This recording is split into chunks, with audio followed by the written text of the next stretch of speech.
Alrighty guys, what's going on? It's Phil here and welcome to week 4 of the AEW Continental Classic recap.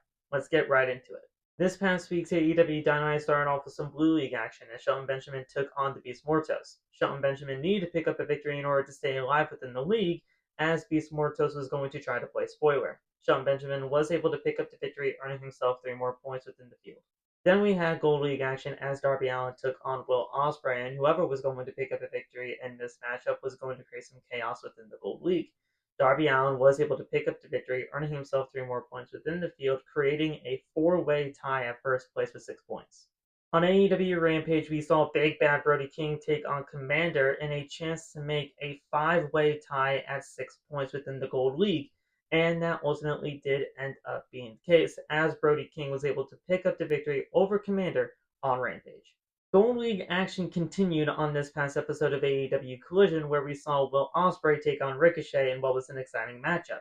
It looked like Will Ospreay was going to be able to get 9 points within the field, but Ricochet was able to pick up the victory, and he got the 3 more points added to his total, which gets him to 9 points total.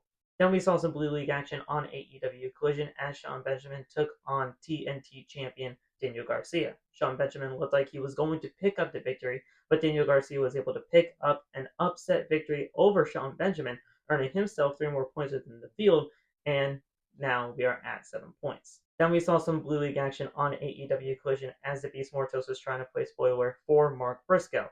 Mark Briscoe was able to pick up the victory over the Beast Mortos, getting his total points for the entire Continental Classic at 9 points, getting himself 3 consecutive victories, while the Beast Mortos was not able to pick up a victory in any of his matches for this tournament, thus totaling his points at, sadly, 0.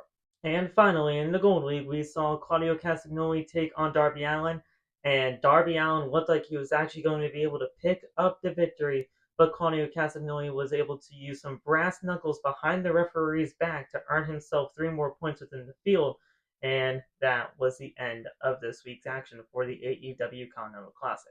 Taking a look at the Gold League standings, we have a 2-way tie at first place with 9 points, that being Claudio Castagnoli and Ricochet.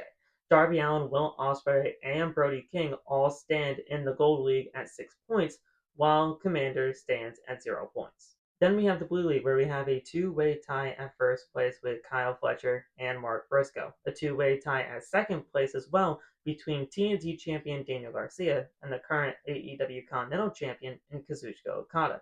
Then we have 6 points total for Shelton Benjamin of the Hurt Syndicate, while the Beast Mortos has 0 points within the field. In Gold League action on AEW Dynamite, we have Darby Allin taking on Ricochet. We also have Claudio Castagnoli taking on Komander, and we have Will Ospreay taking on Big Bad Brody King. And in Blue League action, we have Shelton Benjamin taking on Continental champion Kazuchika Okada. Then we have the TNT champion Daniel Garcia taking on Kyle Fletcher within the Blue League. Keep in mind that if Claudio Castagnoli and Ricochet are able to pick up the victories in their respective matches, they advance to AEW Worlds End. And if Kyle Fletcher is able to pick up the victory over TNT champion Daniel Garcia, he will also advance to AEW Worlds End. That's it for the Week 4 recap for the AEW Continental Classic. I'll see you guys next week.